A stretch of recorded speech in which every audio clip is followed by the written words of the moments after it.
Bueno.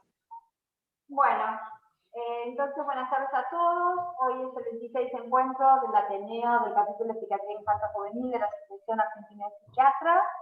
Quien va a coordinar hoy es la doctora Graciela Monzo, que es médica psiquiatra infanto juvenil, fue médica del Hospital Tobar García, jefa de psicopatología y psicofarmacología, luego migró a España, a Girona, donde se desempeña actualmente como jefa del equipo de uno de los hospitales de Girona, no recuerdo bien el nombre, si vos me ayudás, te agradezco. Le paso la palabra para que presente a quienes van a exponer en el día de la fecha. Gracias. Bueno, buenos días, buenos mediodías y buenas tardes a todos.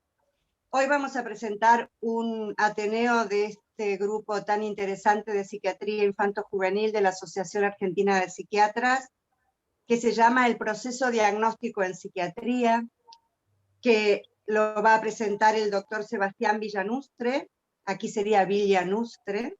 Es médico psiquiatra del Hogar Ceres, es psiquiatra de guardia del Hospital Muñiz y del Hospital Intersonal General de Agudo Seba Perón. Es psiquiatra suplente de guardia de mi queridísimo Hospital Tobar García y es miembro del capítulo de emergencias psiquiátricas de la AP. Es un interesante trabajo que muestra el proceso de diagnosticar en una especialidad que habitualmente cuando hay 3 psiquiatras reunidos hay 14 diagnósticos diferentes, por lo cual en este Ateneo vamos a ver lo interesante del diagnóstico diferencial y el proceso diagnóstico en la mente de un psiquiatra preparado. Adelante, Sebastián.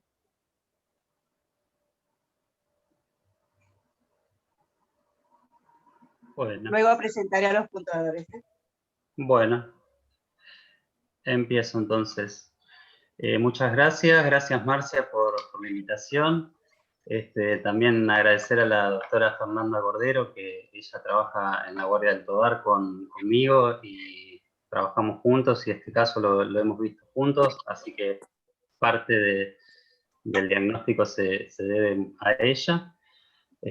Así que bueno, empiezo a desarrollar el caso. La idea es que yo presente el caso clínico.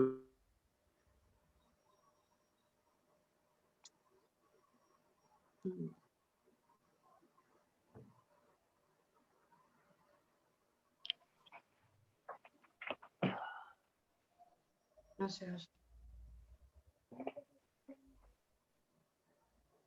Me parece que tiene problema para pasar las diapositivas. Me parece que quedó congelado, ¿puede ser? Sí, quedó congelado. Sí, sí. Me dijo que andaba rara la computadora. Espera que le pregunto.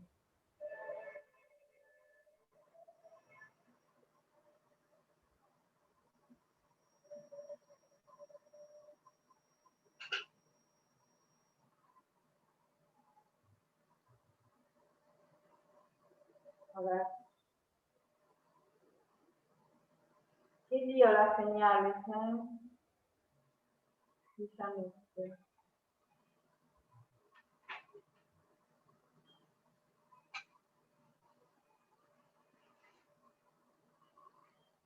¿No tenés el teléfono del doctor Marcia? Lo estoy llamando. Me parece que se está queriendo conectar con el teléfono o algo porque le corto inmediatamente.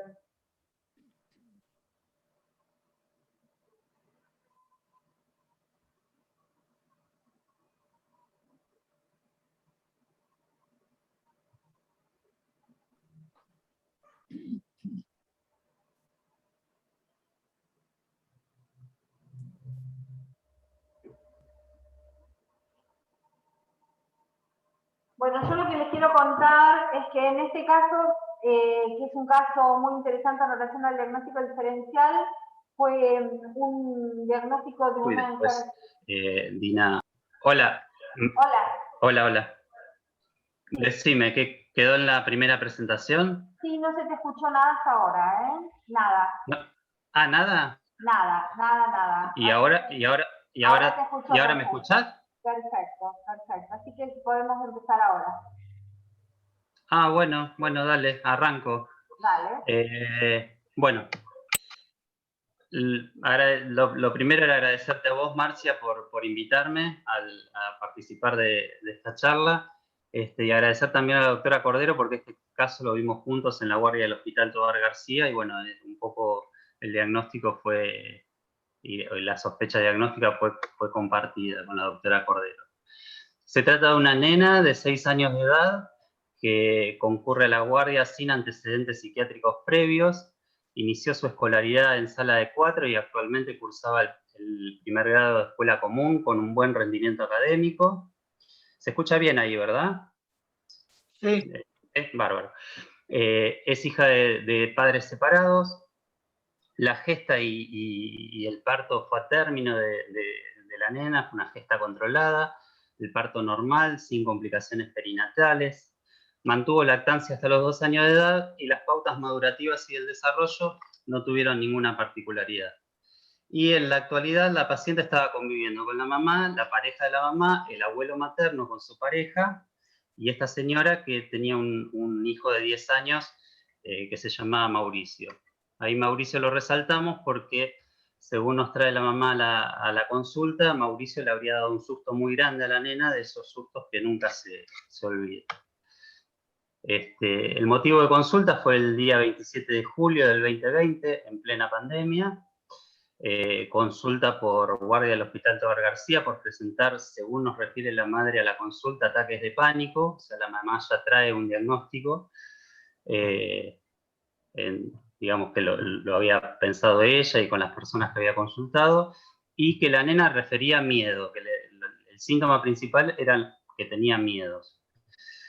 En esos eventos la paciente de miedos, la paciente temblaba, rechinaba los dientes y en ocasiones presentaba una enuresis secundaria asociada a estos miedos.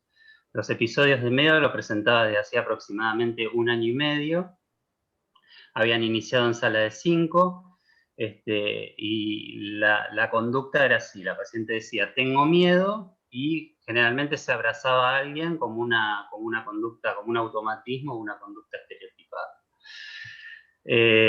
Consultan con psicología. En psicología indican que la alejen del chico del nene de 10 años, que era el que le había asustado mucho, y que esas serían las causas de los miedos de la paciente. Esa fue la indicación desde el lado de psicología, que la tuvieran apartado de este chico y que no le asustara más Mauricio. Los miedos presentaban una frecuencia aproximada de 3 veces al día, se daban estos episodios. Al examen semiológico psiquiátrico en la consulta de guardia, la paciente se encontraba vigil, no tenía ningún signo de sedación ni deterioro de la conciencia, no tenía síntomas psicóticos, no tenía síntomas ansiosos, no tenía síntomas afectivos, el lenguaje normal, el pensamiento normal, no había ideas patológicas y un rendimiento cognitivo acorde a la edad con un juicio conservado. O sea, un examen semiológico psiquiátrico puramente normal. Ahí empezamos a hacer un interrogatorio más dirigido a la mamá de la paciente, ¿sí? Empezamos a recabar distintos datos de estos eventos de miedo que la mamá refería, que los había traído como ataque de pánico. Y empezamos a ver si había otros síntomas asociados a los miedos. Y del interrogatorio surge que la paciente veía imágenes inespecíficas, como alucinaciones visuales simples. La paciente también se abrazaba a alguien como una conducta de automatismo o estereotipada. Este temblor y rechinar de los dientes también se puede pensar como un tipo de conducta de automatismo. Había dilatación pupilar, había taquicardia, palpitaciones y la enuresis secundaria como síntomas autonómicos asociados a estos episodios de miedo. Y otra cosa que habíamos preguntado y que empezamos a indagar es los miedos, si estos episodios se parecían entre sí, si los síntomas durante el tiempo y en cuanto a la intensidad se parecían entre sí, y eran episodios estereotipados, siempre eran similares. Habían ido en aumento en los últimos meses, por eso la mamá decidió consultar, porque no conseguía, digamos, accesibilidad a un turno programado y por eso consultó por guardia, porque estábamos justo atravesando el el cierre de todos los turnos por el tema de la pandemia. Otra pregunta que habíamos hecho era si estos episodios se daban en vigilia y durante el sueño, y cuánto tiempo duraban, que aproximadamente duraban algunos minutos. Y ahí un poquito pensar los diagnósticos presuntivos, ¿sí? Como la mamá, el primer diagnóstico que trajo ya en su cabeza era esto de los ataques de pánico, asociados al susto que le había dado el chico Mauricio, o sea, como factores psicológicos o estresores ambientales podría ser una causa. Un trastorno de ansiedad podría ser la causa de estos miedos. Un trastorno psicótico, ya cuando pudimos indagar y había alguna alucinación inespecífica de tipo visual en la paciente. Abusos y malos tratos también podía ser la causa, para pensarla. El efecto adverso de algún fármaco o algún tóxico. Alguna enfermedad endocrina, metabólica, genética o alguna otra. Enfermedad médica clínica que justifique. Que sean crisis convulsivas en el contexto de una epilepsia, o que haya algo a nivel cerebral que esté generando, digamos, estos síntomas psiquiátricos. Una lesión ocupante de espacio a nivel cerebral que sea la causante de estos síntomas psiquiátricos que trae la paciente como presentación, que puede ser de causa tumoral, infecciosa, vascular. Eso vamos a ir viendo.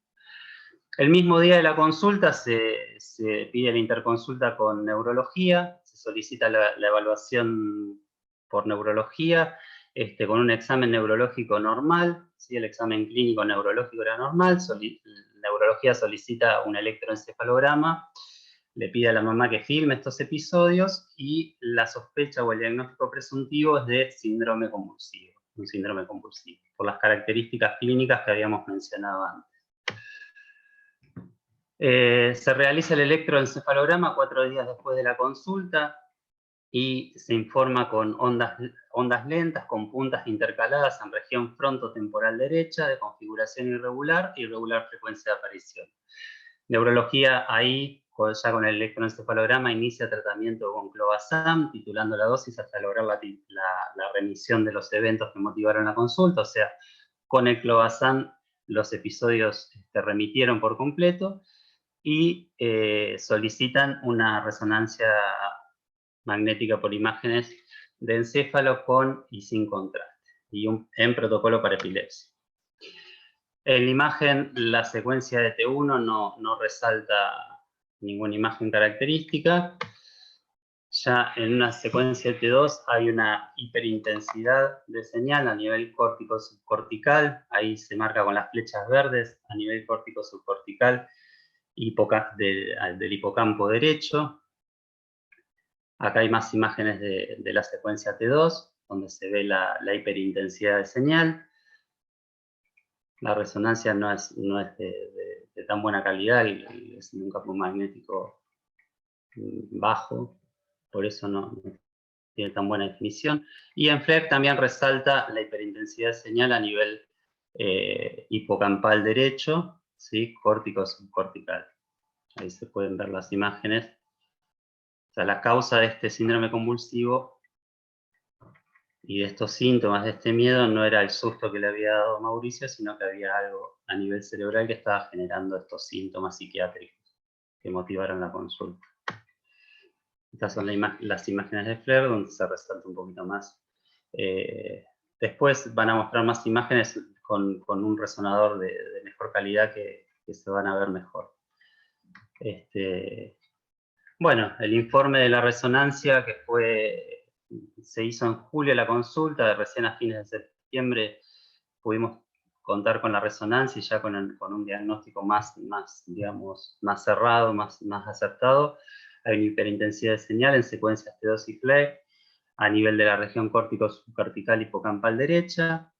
No se identificaban realces patológicos con el contraste, y nada, sugieren que el hallazgo se correlacione con la clínica y se pueda, digamos, realizar una resonancia con otras técnicas y con un resonador de mejor resolución. Para la evaluación de tumores y de morfología cerebral, siempre acordarse que la RMI es la prueba de imágenes de elección, ¿sí?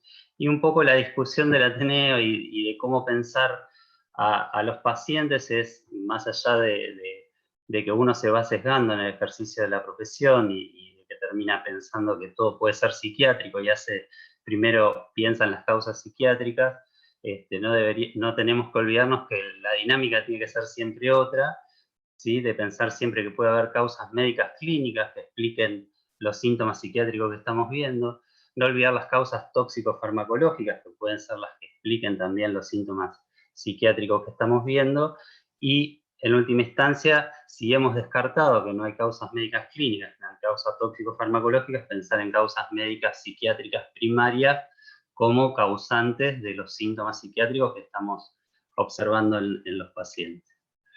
Entonces, un poquito estas hipótesis diagnósticas que hablamos nosotros, desde factores psicológicos, trastorno de ansiedad, trastornos psicóticos, abusos, digamos, debería ir en sentido inverso, ¿sí? No en este sentido que se planteó al principio.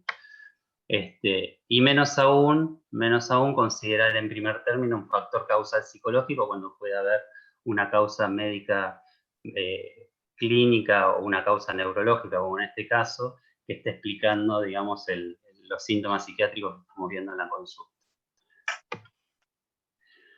Y un poquito, nada, son un par de... Esta reunión está siendo grabada.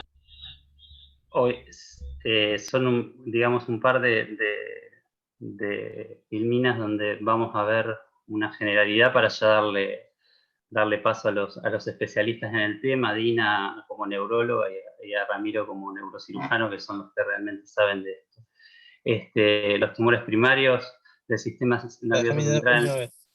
Déjalo, así escuchas la música. Perdón, yo estoy escuchando otros audios por eso. Los tumores primarios del sistema nervioso central en la niñez son un grupo heterogéneo que en conjunto representan la segunda neoplasia maligna más frecuente en los niños y adolescentes. La mortalidad global es de aproximadamente 45%. Es la mortalidad más alta de todos los tumores malignos de la infancia.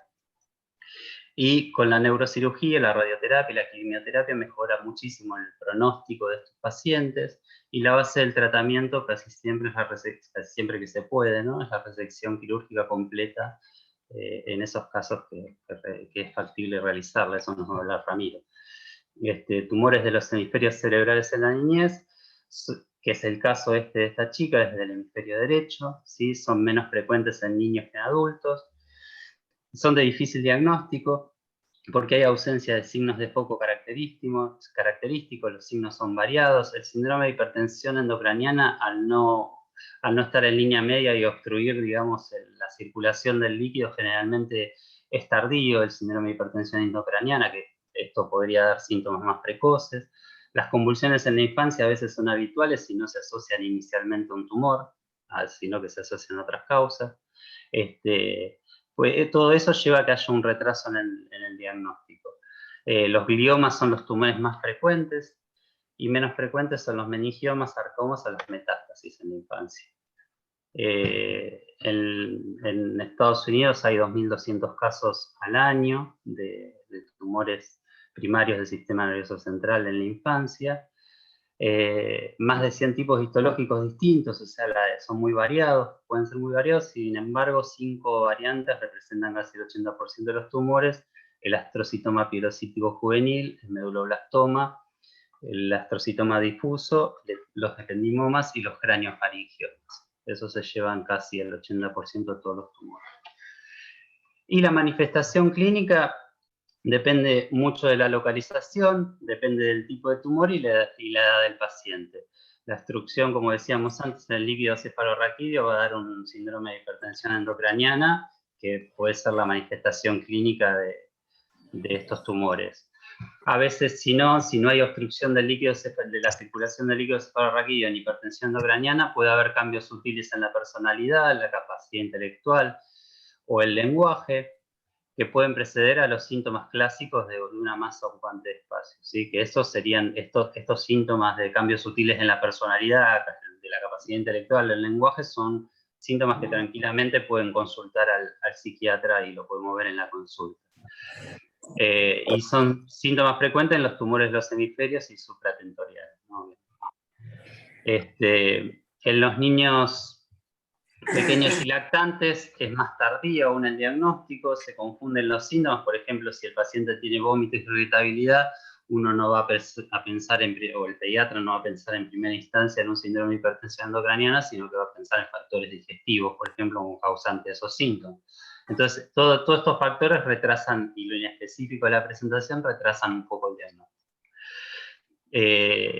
En tumores supratentoriales, los síntomas más habituales son la debilidad motora, los cambios a nivel sensitivo, los trastornos del lenguaje, las convulsiones, que fue el caso que les estoy presentando, y las alteraciones en los reflejos. Respecto de la localización, el 43,2% son infratentoriales, supratentoriales el 40%, a nivel medular podemos ver el 5%, y de localización múltiple un 11% de los tumores. Y los síndromes convulsivos, y ya para introducir a lo que va a hablar Dina Soriano, que es neuróloga, se da aproximadamente en el 50% de los casos. Puede haber crisis parciales simples o generalizadas. En los tumores del lóbulo temporal, las crisis convulsivas son más frecuentes que en otras localizaciones, como es justamente el caso de la paciente que vimos, que era a nivel del hipocampo derecho, que estaba la lesión tumoral. Así que no mucho más, ese es el caso, y ahora sigue Dina Soriano con la presentación y la parte neurológica del caso. Muy bien, muchas gracias, Sebastián. Vamos a presentar ahora entonces a la doctora Dina Soriano, que es médica pediatra y neuróloga infantil. Es la jefa de la sección neurología del Hospital Tovar García. Adelante, Dina. Muchas gracias. Hola, gracias. Muchas gracias por la invitación, Sebastián. Gracias, Susa. Les pido disculpas, hoy no tengo cámara. Pero bueno, nosotros recibimos a esta paciente derivada de la guardia el mismo día que llegó a ellos. Y bueno, la verdad es que los episodios en vigilia que relataba la mamá eran muy estereotipados, muy breves en su duración. La nena relataba esto que dijo Sebastián, tenía una sensación de miedo que iniciaba de manera brusca, que no tenía un desencadenante claro, decía ver algo, o eso era la impresión que tenía la mamá, pero no nos podía contar exactamente de qué se trataba. La mamá contaba además que ella sentía que la nena tenía palpitaciones, o que tenía por lo menos taquicardia, sentía cómo se le aceleraba el corazón cuando ella la abrazaba, y también veía que se le dilataban las pupilas, ¿no? Los episodios tenían un larguísimo tiempo de evolución, porque habían empezado en sala de 5 y esta nena ya estaba en primer grado, aproximadamente 1 año y medio de evolución, y se presentaban cada vez más frecuentemente. Hicimos, la verdad que la sospecha inicial de la guardia fue que se trataban de convulsiones, y nosotros estuvimos de acuerdo. En plena pandemia no fue fácil estudiarla, entonces hicimos un electroencefalograma lo antes posible, y la imagen también. Esto de la sensación de temor que la nena manifestaba nos remitía a un compromiso mesial temporal, y las alucinaciones visuales, que en realidad no nos queda claro bien si estaban presentes o no, pero suponemos que sí. La nena es chiquita y mucho no nos pudo contar, pero se lo había mencionado a la mamá. También nos habla de un compromiso temporal lateral, ¿sí? Así que bueno, la estudiamos inmediatamente y empezamos con el antiepiléptico. Desde el día 1 de inicio del tratamiento antiepiléptico, la nena dejó de tener crisis, ¿sí? Así que ya con la tranquilidad de la epilepsia controlada, la estudiamos. Inmediatamente con la resonancia surge la sospecha de una lesión tumoral.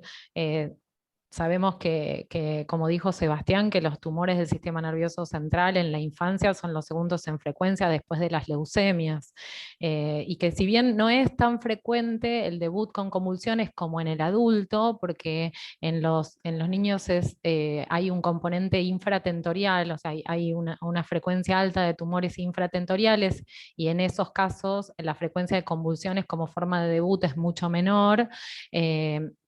Nada, era también un elemento a tener en cuenta. Digo que es más frecuente en los adultos el debut convulsivo, pero en los niños es muy importante también. La localización tumoral temporal también es un factor de riesgo para debut con convulsiones. Y en segundo término, la localización frontal, y en tercer término, las demás. Yo busqué algunos artículos, la verdad que no encontré tanto para mi sorpresa, pero bueno, sí encontré algunos del 2018 del Epilepsy Research y de la Pediatric Neurology del 2019, en la que hacen estudios retrospectivos con 184 chicos en un caso y 348 en otros, y encuentran que el debut con convulsiones se ve más frecuentemente en pacientes que tienen tumores de bajo grado, ¿sí? Astrocitomas de bajo grado, y que el mecanismo fisiopatológico propuesto es multifactorial y se postulan cambios tisulares locales, un aumento en la excitabilidad del tejido neuronal y la pérdida de la homeostasis iónica intracelular. La verdad es que siendo nosotros un hospital monovalente, para profundizar y tratar el estudio de esta paciente y tratarla, era necesario derivarla a un centro de mayor complejidad, y así fue que la derivamos a neurocirugía del Hospital Garrahan, que siguió con todo lo referido al diagnóstico y al tratamiento de la nena. Así que, bueno, nada, le doy paso al neurocirujano que la conoce también. Gracias. Muchas gracias, Dina. Presentamos entonces al doctor Camilo del Río. Es médico neurocirujano del Hospital Garrahan, es secretario del capítulo pediátrico de la Federación Latinoamericana de Sociedades de Neurocirugía, miembro del Comité Ejecutivo de la Sociedad Internacional de Neurocirugía Pediátrica. Adelante, Ramiro. Hola, bueno, muy buenas tardes. Tengo para compartir un PowerPoint. Igualmente, primero quiero agradecer la invitación y sobre todo la cordialidad y la calidez con que los organizadores me trataron para organizar todo este evento. Agradezco mucho y la verdad que es un placer estar en un lugar donde podemos compartir experiencias profesionales que estudiamos el mismo órgano de diferentes puntos de vista. Voy a ver si puedo compartir la presentación. Acá está.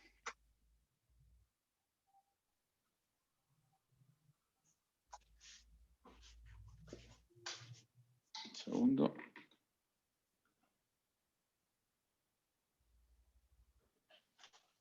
Ahí está. ¿Se puede ver ahí? Hermoso. Bien, bárbaro. Bueno, les decía que agradezco y la verdad que es muy bueno esto de poder de pronto, tal vez dos extremos, ¿no? Desde la psiquiatría hasta la neurocirugía, poder analizar este paciente. Habitualmente el proceso es inverso. Primero llega el paciente al neurocirujano y nosotros pedimos ayuda a salud mental para tratar a ese paciente. Pero bueno, en este caso estuvo, la verdad que muy bien diagnosticado y la verdad que el doctor Villanustre presentó muy bien la casuística de los tumores y cómo se dan los tumores en la infancia, que es muy diferente al adulto, tal vez así que uno con un chico con vómitos y cefaleas en la infancia tiene que sospechar un tumor donde la localización más frecuente es de fosa posterior. Vamos a ver que este no es el tumor más frecuente en los chicos. A ver si puedo pasar la siguiente. Ahí está. Bueno, esta es la resonancia que se hizo en el hospital. El paciente ingresa, le habíamos pedido, como bien contó el doctor Villanustre, una nueva resonancia, ¿no? Con un poco más de fidelidad y un protocolo de epilepsia. Este es el FLAIR, donde ahí podemos ver muy bien esta lesión, que es una lesión ocupante de espacio en el área temporomesial, que tomaba desde la región más mesial y anterior del lóbulo temporal, la región del hipocampo, de la amígdala, ¿no? Y seguía hacia atrás. Voy a ver si puedo correr un poquito la ventana. Está. Este es el corte coronal, también FLAIR, donde se ve muy bien. Son tumores que se ven mejor a veces en los cortes que no son tan anatómicos como el T1, ¿no? Que es el corte más anatómico, nosotros tenemos de una resonancia magnética. En esta secuencia se puede ver mejor. Ahí vemos bien la zona donde estaba ubicada la lesión. Se me desapareció, ahí está, la flecha, ¿no? Como iba hacia atrás, y ahí en la segunda imagen podemos ver cómo también es una lesión infiltrativa que está ahí yéndose un poquito hacia superior, ¿no? Ya tomando un poco los ganglios de la base. Y este es el último corte donde se ve la lesión. Bueno, entonces, con este paciente derivado al neurocirujano, para nosotros, no había ningún problema diagnóstico acá, ¿no? Porque ya venía muy bien visto por el psiquiatra, por el servicio de neurología, con lo cual nosotros con este paciente la duda es plantear la cirugía. Entonces tenemos dos aspectos de este tipo de cirugías. Evidentemente es claro que la paciente presentaba convulsiones, con lo cual nos tenemos que plantear, por un lado, el tema del capítulo que es la cirugía de epilepsia, que es todo un gran capítulo en el tema de neurocirugía, en especial de neurocirugía infantil. Estamos en este caso ante una epilepsia orgánica, es decir, tiene un sustrato anatómico esta epilepsia, ¿no? Que es una lesión temporomesial. El lóbulo temporal, como bien dijo Dina, es un tumor altamente convulsivo. Nosotros cuando planteamos cirugía para epilepsia, tenemos que ver que haya una coherencia en los estudios. ¿Qué significa una coherencia? Una congruencia, llamamos. Significa que el tipo de convulsión que tiene el paciente tiene que concordar con el electroencefalograma. Para eso es habitual que hagamos nosotros un monitoreo con video, que lo que se hace es internar al paciente, se le coloca todos los electrodos de electroencefalografía y se toma un video del paciente. Y cuando hace crisis, se correlaciona el electroencefalograma con las crisis. Y el tercer punto que uno toma es justamente el estudio por resonancia magnética, es decir, que lo que uno ve en el video electroencefalograma tenga una correlación de una lesión orgánica. Hoy en día también se suma a esto una cuarta pata, que es el test neurocognitivo, ¿no? A ver si se correlaciona a su vez las alteraciones que uno ve en la resonancia, en el electroencefalograma y las convulsiones, con sus alteraciones que puede tener el paciente neurocognitiva. En base a eso uno define una cirugía por epilepsia. Pero acá tenemos otro punto más, que es la imagen nos da un tumor. Entonces tenemos que considerar el aspecto oncológico, ¿no? El aspecto oncológico, uno cuando ve un tumor en una resonancia magnética, ¿qué evalúa? Primero, si ese tumor está en un área resecable. ¿Puede ser que haya un micrófono prendido?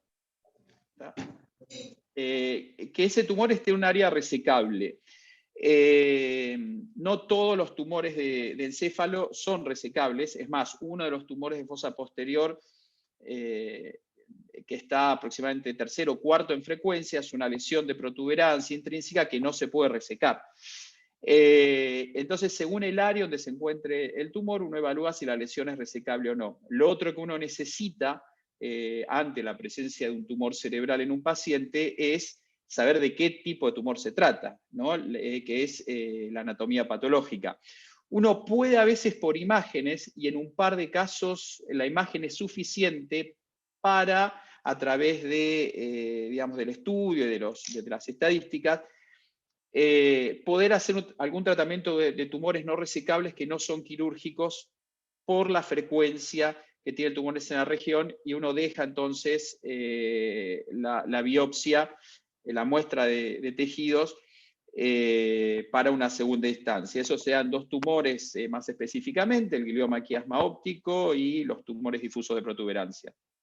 Pero en el resto uno necesita saber qué tipo de tumor se trata. Entonces, si la lesión es resecable, uno va a resecar la lesión, siempre, como bien dijo Sebastián, la lesión hay que resecarla lo máximo que sea posible, tratando de conservar la función del paciente. Es decir, si uno extendiendo la resección va a producir más secuelas, uno ahí prefiere dejar una región de tumor a aumentar las secuelas del paciente.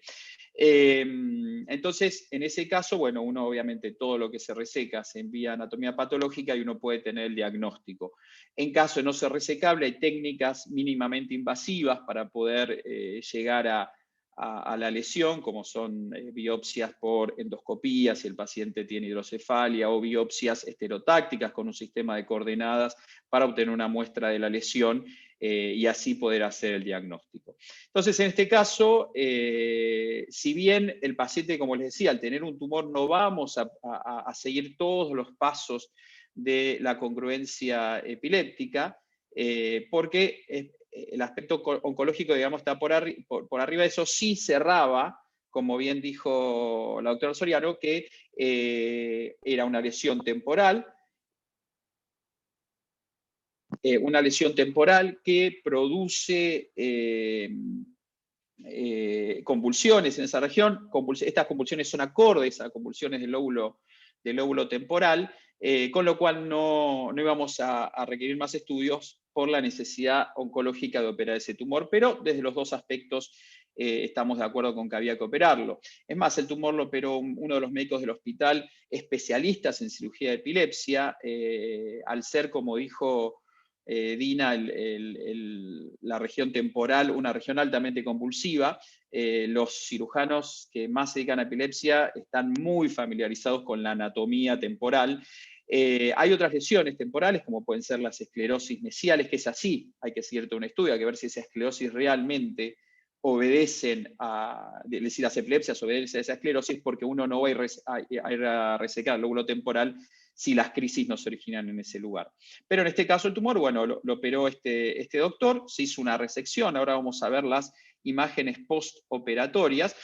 Pero bueno, digamos que los 3 objetivos que uno seguía, el primero era la resección tumoral. El segundo era ver si con esa resección tumoral uno consigue el control sintomático de las crisis epilépticas. Si bien ya estaban controladas con medicación, pero uno, digamos, resecando el área epileptógena puede dar lugar a un control y posteriormente ir disminuyendo la medicación. Y por último, llegar al diagnóstico, y en base al diagnóstico que nosotros tenemos, saber si el paciente necesita o no otros tratamientos oncológicos, como bien dijo Sebastián, quimio o radioterapia según el tipo de tumor que se trate. Estas son las imágenes posoperatorias de resonancia. Ahí vemos la más inferior, estos sí son tiempos en T1, axial, sin gadolinio. Vemos una pequeña porción del lóbulo anterior, de la región anterior, el lóbulo temporal, resecada para poder llegar al área mesial, pero como vemos en las siguientes, si bien ahí hay un área levemente hiperintensa, se pudo resecar gran parte del tumor sin dañar la región lateral. O sea, no hubo que extraer la región lateral del lóbulo temporal, sino que se pudo llegar a gran parte del tumor solamente abordando la región anterior. Uno cuando reseca el lóbulo temporal, sobre todo en cirugías de epilepsia, siempre trata de hacer, siempre por lo general, las cirugías de epilepsia resecan la parte más medial del lóbulo temporal o la región anterior, porque a medida que uno va yendo cada vez más atrás en el hipocampo, más posibilidades de secuelas, sobre todo en el área cognitiva, ¿no? Y de la memoria. Bueno, eso es la resonancia posoperatoria. Ahí tenemos cortes coronales, esto sí con gadolinio, donde vemos esta región de la resección, y después la zona resecada del tumor, bien mesial del lóbulo temporal, conservando las zonas laterales, y en la última vamos a ver esa pequeña región hiperintensa que podría corresponder a un resto tumoral, o esta resonancia fue tomada 24 horas posterior a la cirugía. Nosotros De ser posible, de tener disponible el resonador, entre 24 y 48 horas hacemos la resonancia posoperatoria, porque ya más tarde da mucho artificio el resto de sangre que pueda quedar. Entonces se hace las primeras horas posoperatorias, los primeros 2 días, o si no, después ya se difiere. Eso vemos esa pequeña región que podría corresponder un remanente tumoral o un refuerzo meningio debido a la agresión quirúrgica. Muy bien, tuvimos muestra de anatomía patológica, ahora les voy a decir qué es eso, porque si a mí no me lo dicen tampoco sé, con un corte histológico. Es un tumor que se conoce como ganglioglioma, como vemos no está entre los tumores más frecuentes, y es un tumor que ingresó a la clasificación de la OMS más tarde. Sabemos que la OMS tiene una clasificación para tumores del sistema nervioso central que se va actualizando, y este tumor no estaba originariamente en la clasificación de la OMS. Es un tumor mixto, es decir, que tiene tanto componente glial, como son los astrocitomas o los oligodendrogliomas, como componente neuronal. Tiene los dos componentes. Es un tumor que se encontró muy frecuente en el tronco del encéfalo, cuando una vez que se describió, empezamos a ver que muchos tumores del tronco del encéfalo obedecían a este concepto. Es grado 1 de la OMS, y ahora les cuento un poquito qué es esto de la clasificación de la OMS. La OMS clasifica los tumores en 4 grados, según criterios ya del siglo XX, ya pasados, que fueron hechos por una patóloga muy conocida, Dumar Dupont, con la clínica de Mayo. Hicieron criterios para definir la agresividad de un tumor, y en base a eso la OMS tomó esos criterios y los distribuyó en 4 grados. Grado 1 y 2 se consideran bajo grado, grado 3 y 4 se consideran alto grado. ¿Por qué es esto? Porque los tumores del sistema nervioso central no son como el resto de la economía. Por ejemplo, un tumor puede ser muy agresivo y es raro que un tumor del sistema nervioso central dé metástasis a distancia por sangre. Algunos dan por líquido cefalorraquídeo, pero un tumor de alto grado que dé metástasis por sangre es rarísimo. Ese es un paciente que va a ir a publicación seguro, porque no es nada frecuente de ver. Segundo, los tumores de bajo grado, a diferencia del resto de la economía, no tienen cápsula, ¿no? Sino que son tumores, los meningiomas por ahí pueden tener un plano de clivaje con el parenquima, pero no están capsulados. Los gliomas específicamente, como es el caso de este glioma mixto, no tiene cápsula. Uno va a ir diferenciando, va a ir aspirando el tumor y va a poder en un momento encontrar la sustancia cerebral, parénquima cerebral normal, pero no hay una cápsula que uno los pueda delimitar.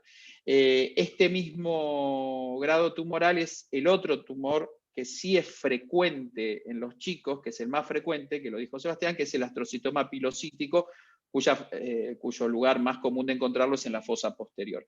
Pero bueno, entonces es un tumor que sabemos que es benigno, si bien hay una variedad que se discutió mucho si existió o no, pero hoy en día está aceptada, que es el ganglioglioma anaplásico. No era este el caso. Si uno ve este preparado anatómico, uno lo que sí puede ver es poca celularidad. No hay muchas células, justamente porque es un tumor de bajo grado, con lo cual tiene buen pronóstico.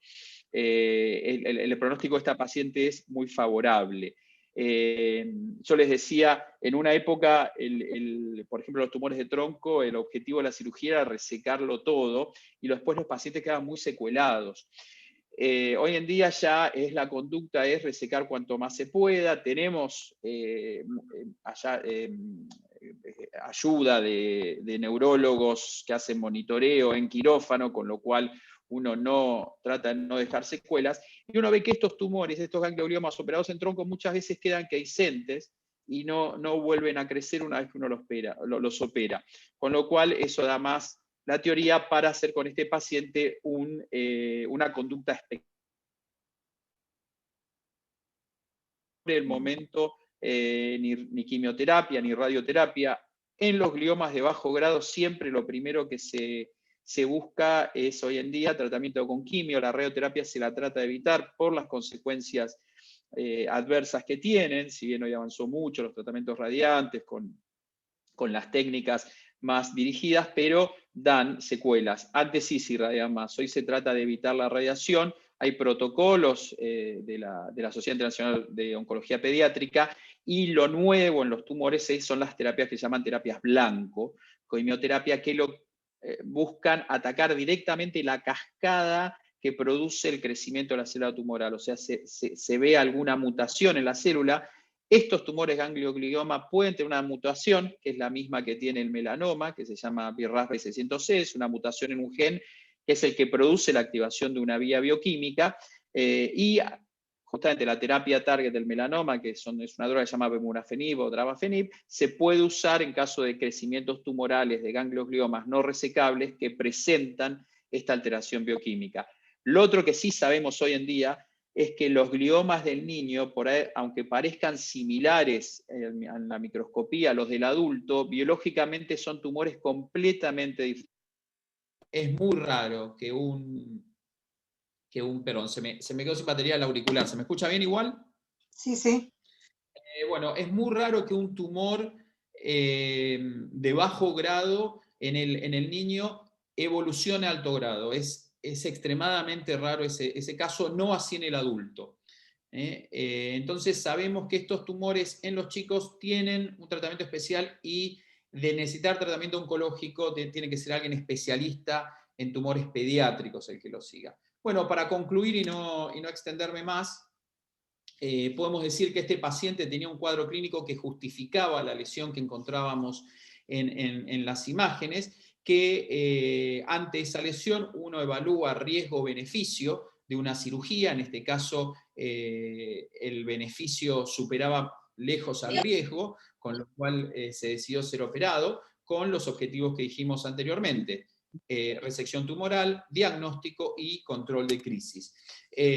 ¿Cómo seguimos ahora entonces este paciente? Como dijimos, un ganglioglioma puede no crecer más, entonces simplemente ahora va a tener una nueva resonancia de control en septiembre, y en base a eso seguiremos viendo. ¿Qué pasa si este tumor vuelve a crecer? Bueno, ahí se vuelve a hacer el mismo algoritmo. Se puede resecar, uno intenta la resección. Ya no se puede resecar o va a quedar gran parte del tumor, uno que ya tiene diagnóstico, bueno, ahí entonces puede uno buscar un tratamiento oncológico y ver cómo responde. Bueno, eso es todo de mi parte.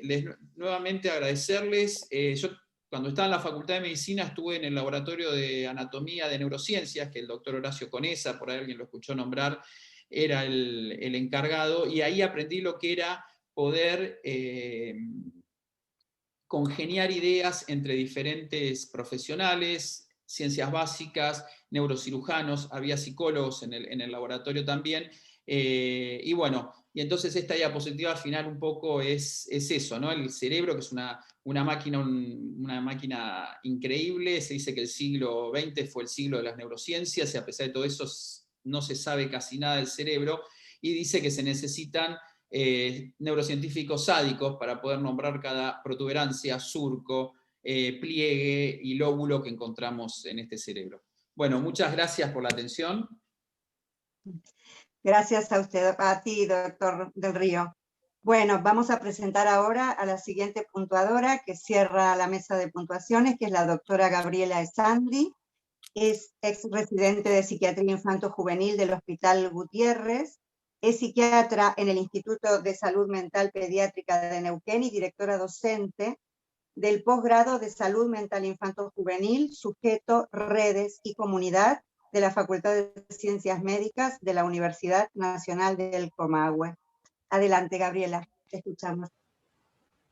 Bueno, hola, buenas tardes. ¿Se escucha bien? Sí, perfecto. ¿Sí? Bien. Bueno, también quiero agradecer la oportunidad de participar de estas pequeñas clases que tomé recién y de compartir la clínica con colegas. Y celebro siempre la oportunidad que, bueno, como un efecto colateral que dio la pandemia de poder encontrarnos así en la virtualidad, como que se puso más a la mano este recurso, y bueno, a mí por lo menos, que hace ya 5 años que me volví a Neuquén, yo soy oriunda de Neuquén, me permitió poder estar en contacto con un montón de colegas, así que me alegra mucho. Bueno, acá Neuquén, no sé si conocen, yo estoy en Neuquén capital, está al norte de la Patagonia. La ciudad tiene 300.000 habitantes, pero hay como un conurbano, ¿no? En donde hay 3 ciudades aledañas y ya ahí se cuentan 500.000 habitantes, tenemos 3 hospitales en la ciudad de Neuquén. Hay uno que es el hospital histórico, que es el Hospital Castro Rendón, que es de alta complejidad, y una característica para mí particular de la provincia de Neuquén, a diferencia de Río Negro, que está tan cerquita, es que nunca hubo hospitales monovalentes acá, ni públicos ni privados, ¿no? Con lo cual, y tiene una cultura que por ahí conocerán muy arraigada en la atención primaria de la salud, entonces está muy fuerte la figura del médico de familia, y con esto tiene que ver que en las guardias hace no mucho que hay guardias activas de psiquiatría, y hace no mucho que son interdisciplinarias, con lo cual la cantidad de consultas es baja, digamos, ni que hablar cuando pensamos en la población infanto-juvenil. Mayormente los que consultan son adolescentes y niños es como así, muy, muy esporádicamente. Los tipos de consultas que llegan acá, digamos, no veo diferencia entre las consultas que yo veía cuando estaba en el Hospital Gutiérrez, en la residencia, autoagresiones, por ahí consumo problemático de sustancias, hay algunos también brotes psicóticos, pero bueno, la mayor cantidad de consultas son de adultos, ¿no? La sala de internación, yo trabajo en el Instituto de Salud Mental Pediátrica, como contaban recién, es una institución privada, pero trabaja con la principal obra social de la provincia, que es Instituto de Seguridad Social de Neuquén. En esta institución se atienden más o menos un promedio de 200 pacientes y se especializa en abordaje de problemas de conducta, porque contamos con, que esto es algo que no hay ni en el sistema público ni en el sistema privado en otros lugares de la provincia, con un hospital de día para niños, en donde, si bien la manifestación clínica son estas cuestiones de la conducta y mucha, por supuesto, disfunción familiar, de fondo, los diagnósticos habituales que manejamos son de discapacidad intelectual, de psicosis, trastornos del espectro del autismo, y también problemas de ansiedad. Esto es lo que más vemos. Me parecía esto de lo interdisciplinario también. En la institución somos 3 médicos, un pediatra y 2 psiquiatras. Prácticamente no hay psiquiatras infantiles acá en Neuquén, así que son bienvenidos a aquellos que quieran venir a trabajar, porque cuesta derivar muchísimo. Hay muchísimo trabajo, muchísimas consultas, en consultorio estoy diciendo, no de guardia.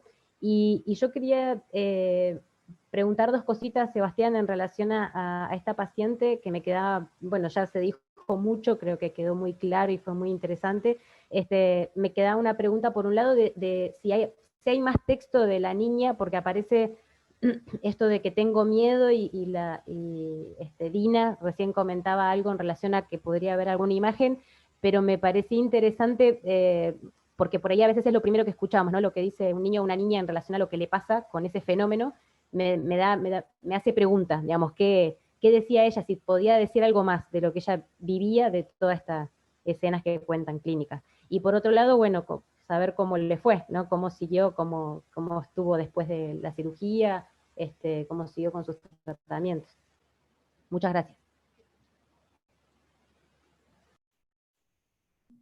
Sí, no, respecto de los síntomas, fueron, digamos, esa presentación clínica que comentamos, y después del interrogatorio empezaron a surgir, ya de un interrogatorio dirigido, empezó a surgir quizá más datos que uno ya va a buscar, digamos, en el interrogatorio, más que nada al familiar, una nena chiquita de 6 años que básicamente tenía este síntoma de temor, bien por afección del sistema límbico quizá, y síntomas autonómicos asociados, digamos, pero son todas cosas que se fueron encontrando en base al interrogatorio dirigido. Y yo también quería, porque habíamos hablado con Dina para que nos cuente un poquito, quizá Dina, que estuvo hablando con la mamá de la paciente, de cómo es la evolución de la paciente y cómo está ella ahora, para cerrar un poco cómo fue el proceso. Yo hablé con la mamá la semana pasada. Dice que la nena atravesó el periodo postquirúrgico muy bien, está en su casa, eso seguramente Ramiro nos puede contar algo más sobre la etapa postquirúrgica inmediata, está en su casa, no está teniendo crisis de ningún tipo y está en pleno proceso de recuperación. En relación a lo que preguntaste, Gabriela, muchas veces pasa que uno busca algo más, ¿no? O sea, el paciente tiene estos episodios paroxísticos con esta sensación de miedo, con algo que ve o que es algo difuso, no nos puede contar, porque como dijo Sebastián, es una nena muy chiquita y entonces uno depende mucho del relato de los papás. Una cosa característica de las crisis convulsivas en estos pacientes es que no hay nada más. O sea, de la esfera de la salud mental no hay nada. Y que al paciente no le pasa mucho más con lo que le está pasando que el evento mismo. ¿Sí? O sea, no encuentra patología por fuera de ese evento paroxístico. Y bueno, nada, solamente felicitar a la guardia por la sospecha y la acción inmediata. La verdad es que estábamos en pandemia, recibían cualquier cantidad de pacientes y el hecho de que compartamos espacio físico y que estemos muy cerca unos de otros también permitió que la nena tuviera un diagnóstico rápido y pudiera ser derivada a un centro de complejidad donde se pudo dar como un tratamiento definitivo o por lo menos acorde a lo que le estaba pasando a la nena. Lo que está por venir, cuando la resección del tumor es total, la presentación de futuras nuevas crisis convulsivas es mucho menor y la mayoría de los chicos quedan sin tratamiento antiepiléptico en relativamente poco tiempo. En el caso de las resecciones subtotales, que entendí que es el caso de esta nena, allá ahí es variable y bueno, seguramente vamos a tener que evaluar el caso cuando la nena vuelva a nuestro hospital, que bueno, por ahora no lo hizo porque entiendo que está contenida en el Hospital Garrahan. Así que bueno, muchas gracias otra vez por la invitación y los felicito por la sospecha diagnóstica y por todo el proceso. Gracias. Quería retomar la coordinación y agradecerle a la doctora Sandy su aporte para abrir al relato que nos pueda hacer el doctor Del Río de lo que ha pasado en el posoperatorio, pero también abrir a las preguntas y opiniones del resto de los participantes, primero comentando que la frase de si hay dos psiquiatras, hay muchísimas opiniones, es de Henri Ey, que es el autor de un libro que se llama En defensa de la psiquiatría, y a partir de escuchar tan atentamente este caso tan bien presentado y tan bien diagnosticado, quería comentar que los psiquiatras tenemos que, ahora mismo, doctor Ruggeri, tenemos que saber lo que es psiquiátrico y saber lo que no es psiquiátrico. Pero los psicólogos también tendrían que saber lo que es psicológico y lo que no es psicológico, porque al inicio del relato de este niño, hemos visto que hicieron una consulta psicológica y un año antes o un año y medio antes podría haber dicho el psicólogo, no sé lo que le pasa, en vez de echarle la culpa a Mauricio y decirle lleven a la criatura al pediatra, porque esos sustos tan grandes, porque un hermanito le hiciera bu, no es psicológico, no existe en la psicología una construcción sintomatológica de este tipo que justifique que una criatura, que justifique que haya sido por un susto, ¿no? Entonces, también es cierto que las otras profesiones que reciben conductas extravagantes o extrañas, que no saben lo que son, las deriven a quienes puedan decir algo, como el caso de la guardia del Hospital Tobar García, que dijo, esto no es psiquiátrico, eso también lo tiene que hacer un psiquiatra. Y entonces sí, el doctor Ruggeri quería la palabra. Adelante, doctor Ruggeri, o el doctor Del Río después.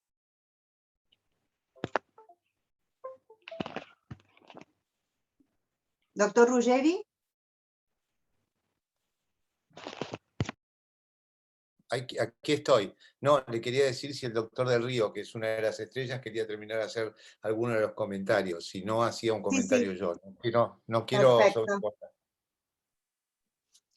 No, simplemente comentar que el posoperatorio de la chica fue muy bueno, digamos, dentro de lo esperable. Obviamente al principio un par de días en terapia intensiva, después pasó a la sala, fue a su hogar, no hubo ninguna complicación y lo que es, creemos que es una resección subtotal por esa zona de ser hiperintensa, pero todavía no podemos decir nada, o sea, vamos a tener que esperar la resonancia de septiembre como para ver un poquito más eso.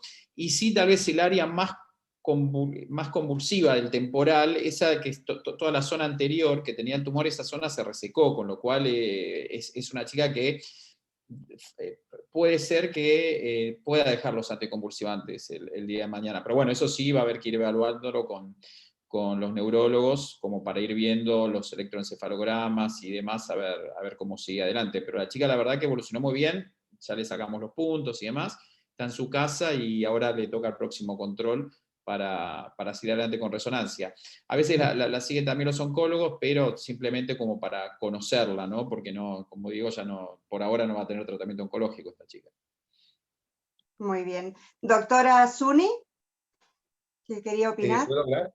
¿Puedo hablar? Ah, perdón, doctor Ruggeri, porque pensé que usted lo que quería era darle la palabra al doctor del Río. No, simplemente le di el Entonces, espacio primero el para doctor cargar Ruggeri y después la doctora Zuni Robatino. Bueno, simplemente varias cosas, pero lo primero es felicitarlo porque este fue un Ateneo redondo en todo aspecto, desde la coordinación hasta los presentadores, así que muy bueno. Segundo, algunas cosas que tenemos que saber los neurólogos y primero, obviamente, saber trabajar con los psicólogos y con los psiquiatras. Y así el guante tiene que ser para todos lados. Este es el primer punto, ¿no es cierto? Y otra cosa importante, sí, número 1, frente a crisis de temor o crisis de terror, es muy importante tener en cuenta los fenómenos paroxísticos. ¿Y por qué digo fenómenos paroxísticos y no digo solamente epilépticos? Porque hay fenómenos paroxísticos, sobre todo entre los chicos de 3 y 5 años, como por ejemplo el vértigo paroxístico benigno, que es un fenómeno que da gran terror, que el chico se agarra a la madre y cuando todavía no tiene el lenguaje se agarra muy fuerte y son crisis de terror que muchas veces, cuando no las podemos identificar, salvo que uno logre ver que tiene un nistagmus, puede tener ese origen y le tenemos que hacer igual un electroencefalograma que obviamente va a dar normal. Cuando no es un fenómeno no epiléptico, puede ser un fenómeno epiléptico, y en el caso de este, en general, están relacionadas las crisis de terror con el lóbulo temporal. Punto 1. Punto 2. Si estas crisis son epilépticas, o sea, fenómenos paroxísticos epilépticos del lóbulo temporal, podemos tener dos situaciones. Uno que tenga alteraciones estructurales del sistema nervioso y otro que no las tenga.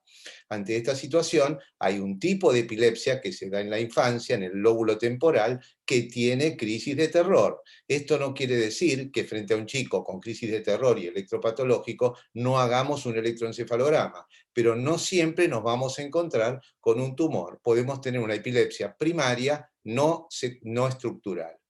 Cuando uno pasa ese punto y se encuentra con lo estructural, y aquí voy al tercer punto, y ahí le voy a pedir a Ramiro y a la gente que ha visto este caso, a mí me llamó la atención la falta de refuerzo en el contraste. Si yo veo una imagen que le falta refuerzo en el contraste y que tiene aspecto tumoral, tengo que tener cuidado que no sea una displasia cortical, que también se pueden encontrar en esos lugares y que pueden... No, ahí está, se está cortando, no importa, y que pueden no tener refuerzo. Por eso me llamó la atención la falta de refuerzo, pero no obstante, las displasias corticales muchas veces también hay que operarlas, como decía el doctor del Río, respecto de...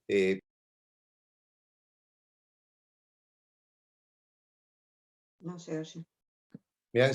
No, se silenció, recién me silenciaron. Y bueno, decía, ¿ahora me escuchan?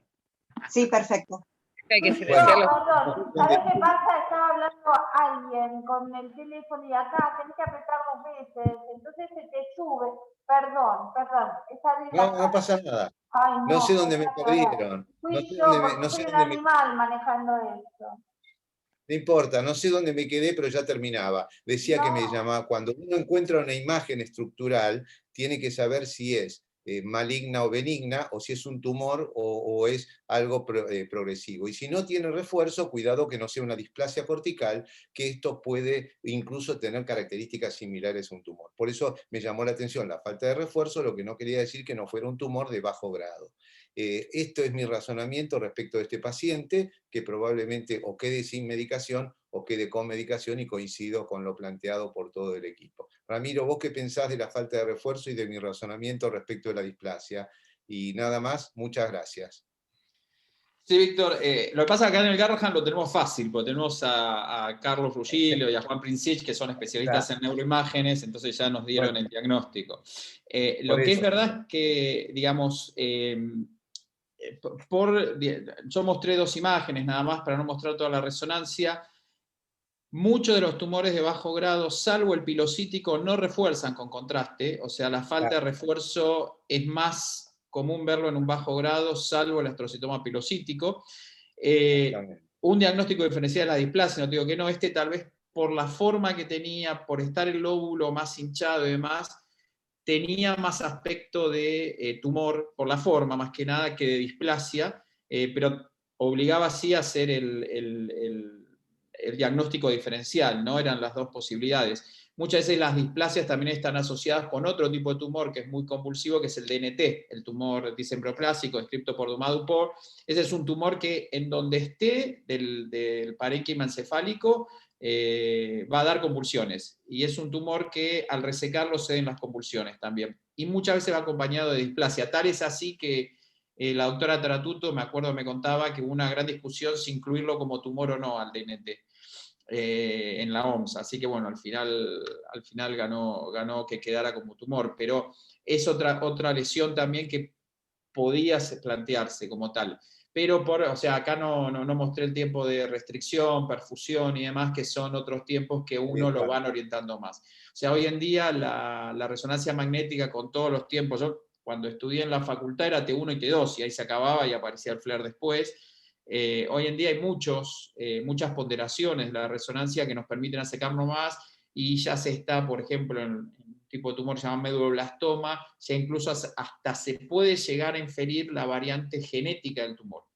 Hay una clasificación genética para este tipo de tumores, y a través de la resonancia ya uno puede ir viendo, haciendo lo que se llama el estudio radiogenómico, es decir, infiriendo las alteraciones genéticas que tiene el tumor.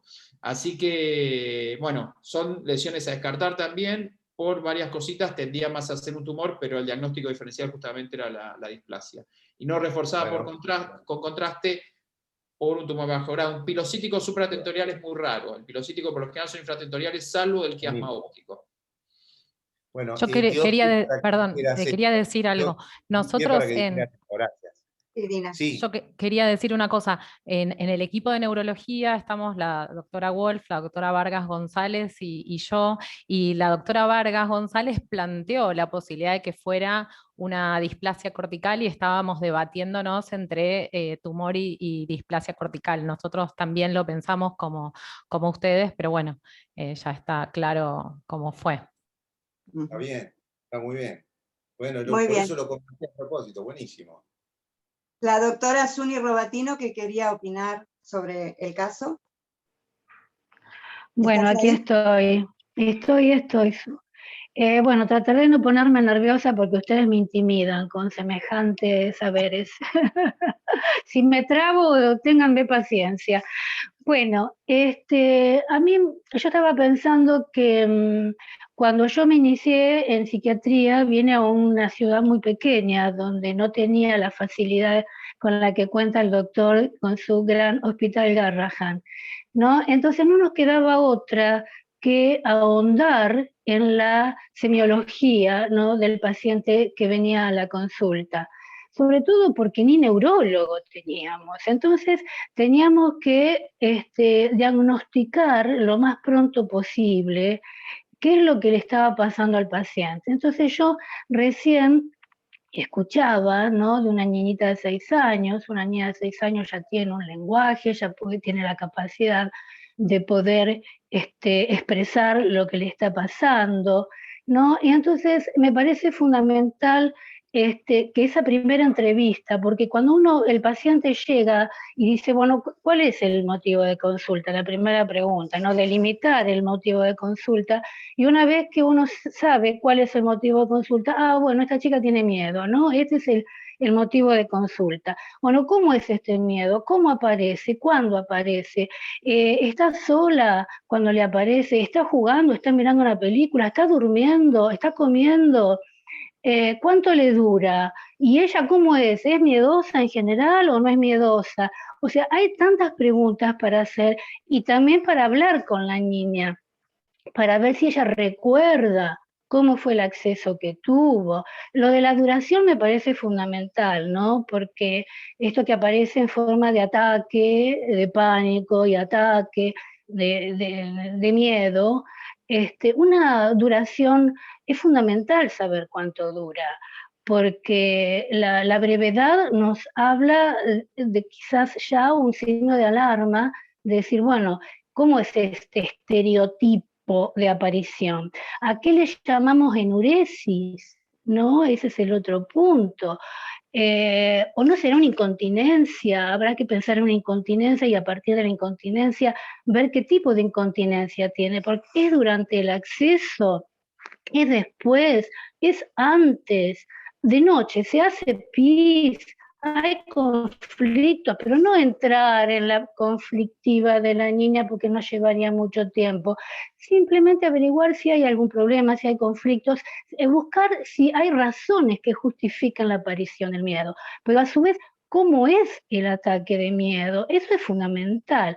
Por ejemplo, para mí significaba que si yo no hacía un diagnóstico, para descartar esto no es psiquiátrico, esto me parece que es neurológico, y en ese me parece que es neurológico implicaba poner en funcionamiento todo un dispositivo hospitalario para derivar al paciente a otro lado porque no teníamos neurólogo.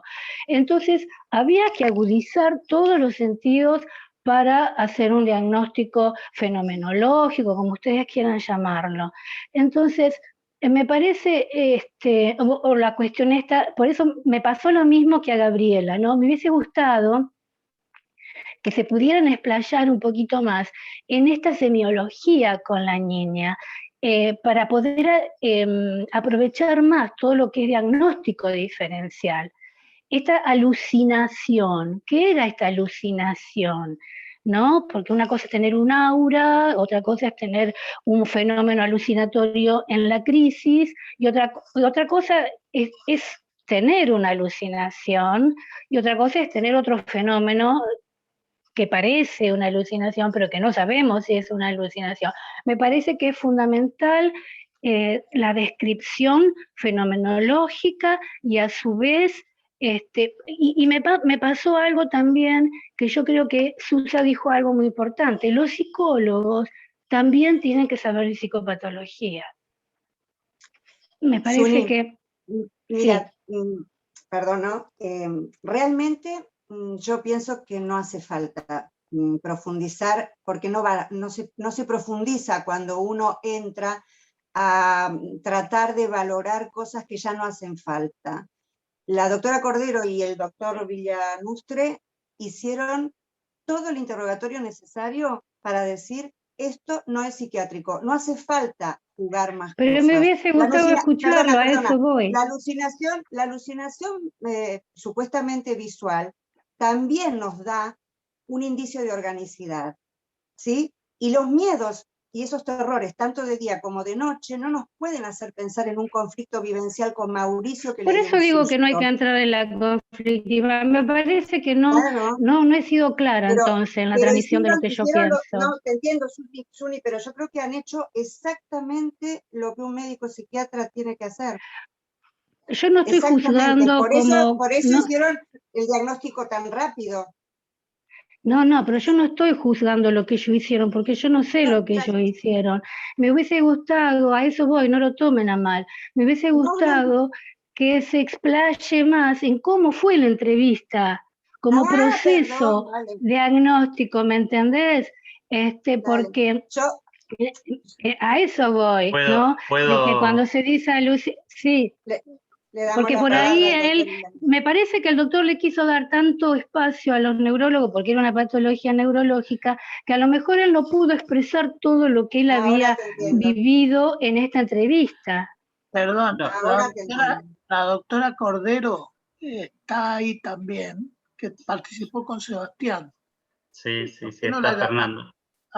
Igual yo básicamente quería acotar esto, que es una consulta de guardia, o sea, uno en la guardia no puede tomarse demasiadas entrevistas ni demasiado tiempo para... En la guardia trata de ser resolutivo y la idea fue que se pesquisó, se sospechó y directamente teníamos la posibilidad de consultar a neurología y en 4 días la chica tenía un electroencefalograma positivo donde se podía ver que había claramente un síndrome convulsivo para estudiar, y ahí se lo empezó a estudiar, digamos. Es algo más dinámico, pero en el contexto de, ya digo, de la pandemia, de guardia, no fue una consulta que se hizo de forma ambulatoria, ni que uno se tomó el tiempo para indagar todas esas cosas. En la consulta de guardia tratamos de ser dinámicos en ese aspecto. Es que, perdóname, Sebastián, la consulta de guardia es una consulta que tiene que aprender a hacer todo el mundo, la de resolver, tener un esquema de semiología muy práctico y resolver rápidamente y tener un diagnóstico presuntivo rápidamente. Ser médico de guardia y ser urgentólogo es muy importante para el psiquiatra, aprender a hacer decisiones y buscar, porque si no, nos tomamos la psiquiatría del estilo un poco, yo le pongo un nombre, pero me prefiero no decirlo, y nos vamos por eso yo pensé que Suni iba por ese lado, ¿no?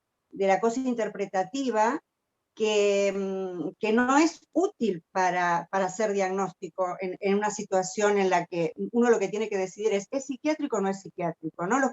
Yo aquí en España tengo que hacer guardias por obligación y además por gusto, que siempre me gustó, y llevo 15 años como médico urgentóloga, y aprendés a decir blanco, negro, pero a tomar decisiones útiles para el paciente, ¿no? Y en este caso es tan evidente que la resolución de ustedes y que la madre siguió la vía de hospital psiquiátrico porque 1 año y medio antes un psicólogo le dijo que era por un susto, porque quizás si hubiese ido al pediatra y el pediatra hubiese escuchado que aquí había una temática orgánica, hubiese hecho el diagnóstico otro y quizá un poco antes. No sé el tamaño que tendría el tumor un poco antes. ¿Me entienden lo que quiero decir yo cuando uno tiene que tener un constructo muy claro y decir, tanto el psicólogo como el psiquiatra, en salud mental, cuidado, lo que sí es y lo que no es?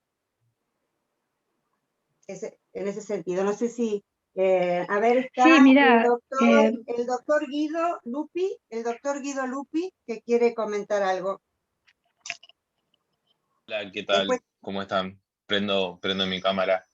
Quería por ahí, noté varias veces que la idea era diferenciar si este era un paciente psiquiátrico o no.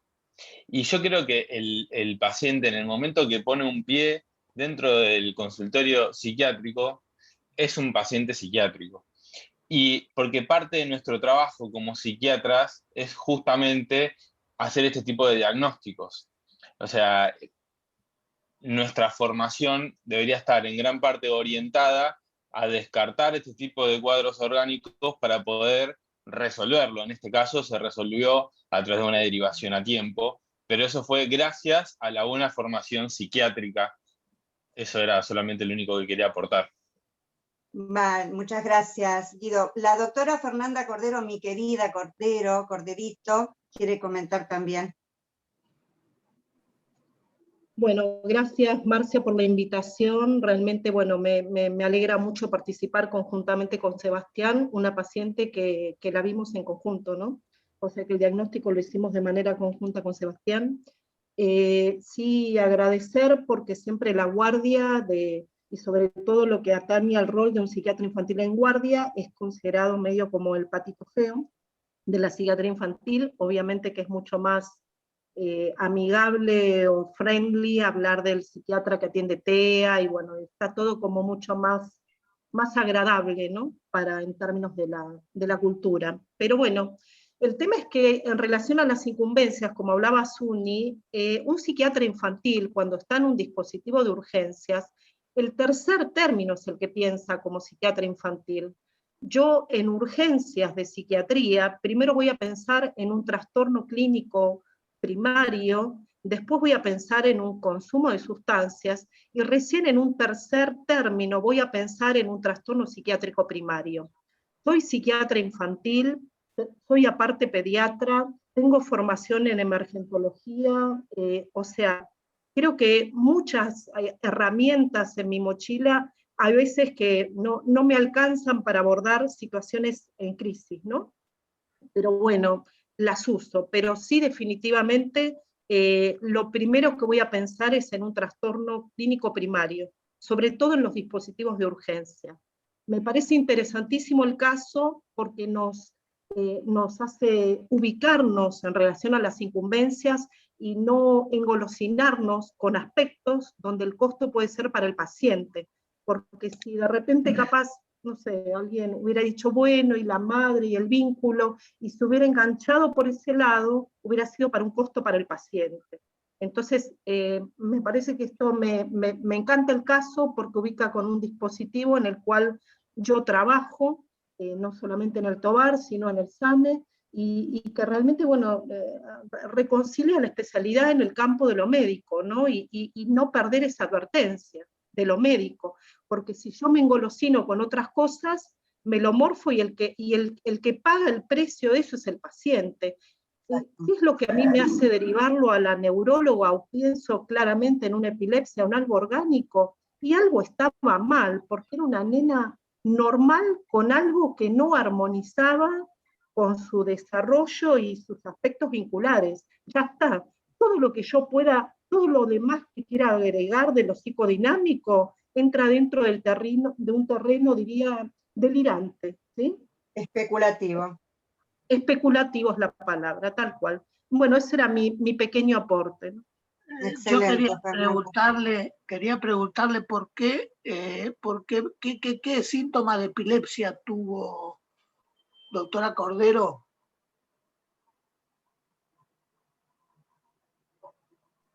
La crisis de ansiedad 2, cuando ellos lo reciben una chiquita que describe episodios de ansiedad, entonces empiezan a hacer el interrogatorio, siempre ven que las crisis de ansiedad llevan una actitud determinada, una duración determinada, una repetición en forma idéntica. Sí, vos, yo me tomé la palabra mientras podíamos escuchar. Seguí, Fernandita. Sí, digamos, a ver, e insisto, una signo-sintomatología que entraba, digamos, en confrontación con una chica que el resto de su vida no condecía con esto, o sea, este desencuentro, ¿no?, entre la presentación y el desarrollo, o sea, las capacidades cognitivas, emocionales, conductuales, sociales de la nena, el vínculo con la mamá. Eso entraba en confrontación con eso, o sea, había algo que no cerraba, ¿sí? Eso es lo que a mí me hace pensar en la epilepsia o alguna otra cuestión más. El doctor Fernando, perdón, el doctor Fernando Alonso, Marcia, ¿querés terminar? Porque Fernando Alonso también quiere comentar algo. Además de los saludos de algo iba a decir, pero me olvidé. Perdón. Me olvidé lo que iba a decir. Bueno, lo recordás mientras que Fernando comenta. Hola a todos y a todas. Bueno, me parece excelente toda la presentación de los disertantes, me pareció un caso muy bien presentado y comentado por los puntuadores. Lo que quería decir era lo siguiente. Víctor decía, es un caso redondo, y sí, es un caso redondo porque al ser biológico, digamos que nosotros los psiquiatras no estamos acostumbrados a tener una tomografía que nos diga este es el diagnóstico. Así que lo biológico lo hace también, aunque lo biológico también a veces es complicado, en este caso creo que es redondo. Es redondo también, parece, porque los profesionales actuaron muy rápido y muy precisos, con un desarrollo diagnóstico excelente, pero también convengamos que estaban en un hospital donde de monovalente, que no existe en todo el país, especialistas extraordinarios y con mucha experiencia, como decía el neurocirujano, tenemos al especialista de epilepsia para que opere, o tenemos al especialista de imágenes que sabe mirar tal cosa. En el interior eso se complica muchísimo, muchísimo. Me acuerdo, hago un paréntesis, me acuerdo cuando trabajaba en el Hospital de Niños Ricardo Gutiérrez, que no existía el Garrahan todavía, y yo hacía la residencia de pediatría, y me enteré que estaba el kinesiólogo de la articulación temporomandibular. Eso es genial, porque verdaderamente esos especialistas solo existen en otros países, en los lugares centrales, y en Argentina, en Buenos Aires. Pero lo que yo quería decir es que en esa diapo que presentó Sebastián, de primero psiquiátrico, digamos, primero el diagnóstico médico, luego el diagnóstico farmacológico o de intoxicación farmacológica, y luego psicológico, en esta paciente, digamos, me parece que puede funcionar muy bien. Pero creo también que hay un modo de diagnosticar que nosotros tratamos de practicar, que es todas las disciplinas a la par. Y no quita que esta niña que tuvo este diagnóstico, uno, desde la disciplina psicodinámica, siga pensando y razonando qué problemáticas familiares puede tener, porque, digamos, el hecho de que tenga un tumor no significa que no la abusen, o el hecho de que tenga un tumor no significa que no tenga conflictos con un hermano. Bueno, este no es el caso como para que yo esté diciendo esto, porque seguramente, o sea, está claro que los síntomas eran esto, pero en los pacientes habituales, este es un paciente raro que se va a presentar, tan raro que se va a presentar, como dijo el neurocirujano, en una revista o en un congreso, pero los pacientes habituales que vemos todos los días, a mí me parece, y esto lo hablamos con los concurrentes en el servicio, de los abordajes hacerlos interdisciplinarios, y mientras el neurólogo trabaja con lo neurológico, nosotros trabajamos con lo psiquiátrico, el psicólogo trabaja con lo psicológico, digamos, no se pierde, digamos, no descarta lo otro. Hemos visto chicos que, por ejemplo, tenían una supuesta anorexia y terminó siendo un debut diabético, pero no quería decir eso, que la niña no tenía también, además, problemáticas del orden psicológico. Lo que sí, en este caso, me parece clave, y que sí todos los especialistas tenemos que estar atentos, es la urgencia, digamos. O sea, porque para trabajar la cuestión familiar con el hermano y lo que sea, me parece de mucho valor también, pero la urgencia era, en este caso, a la sospecha de una problemática biológica, neurológica, rápidamente trabajar sobre ese punto. Pero no dejar de trabajar lo otro, lo que tiene que ver con lo social, el trabajador social, lo que tiene que ver lo psicológico, el psicólogo, y el pediatra seguir trabajando las otras cuestiones. Eso es lo que quería decir nada más.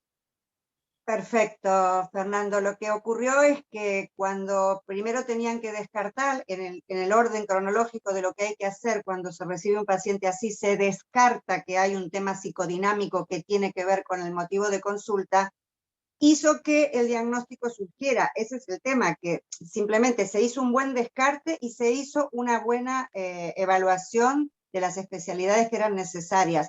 Si hubiese sido todo perfecto y no hubiese tenido ni un electropatológico ni una lesión en el lóbulo temporal, se hubiese seguido por el otro camino, ¿sí? Seguramente, y se hubiese seguido con la psicodinamia, porque la nena tenía, no sé si Mauricio Macri alcanza para dar semejante susto, no, es una broma, pero Mauricio le asustó a la nena y podría haber sido Mauricio, pero la verdad es que estuvimos 1 año y medio esperando que estos papás fueran a psiquiatría porque pensaban que era algo psicológico o psiquiátrico. Sí. Este es el tema. Este caso, como dijo Víctor, es redondo y no hay dónde discutirle nada. Lo que quiero decir es los casos habituales que vemos todos los días, que vos lo mandás al neurólogo y no le detecta nada puntual, pero se sigue sospechando, pero a la vez vos ves que hay problemáticas en la dinámica familiar, o a la vez vos ves que tiene dificultad en la atención, o a la vez vos ves que vive en un barrio donde el vecino es un traficante de droga y lo amenaza si sale a la calle.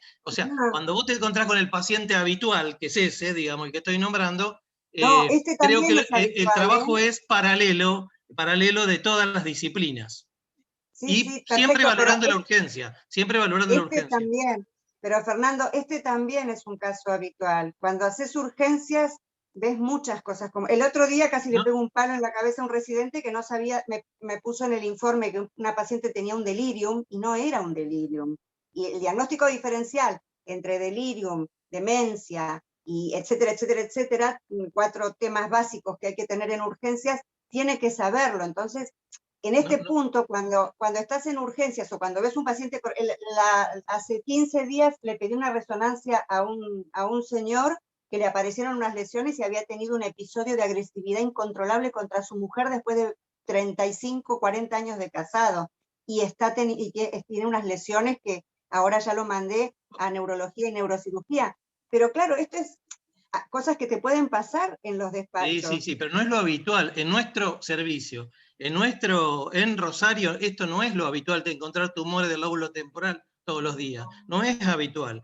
O causas biológicas de síntomas psiquiátricos. Por ejemplo, hemos tenido una epilepsia del lóbulo temporal, hemos tenido la diabetes, lo que te decía, esta diabética que desencadena, hemos tenido algunas otras patologías, pero no es lo habitual. El paciente habitual en el TOBAR no sí. es este.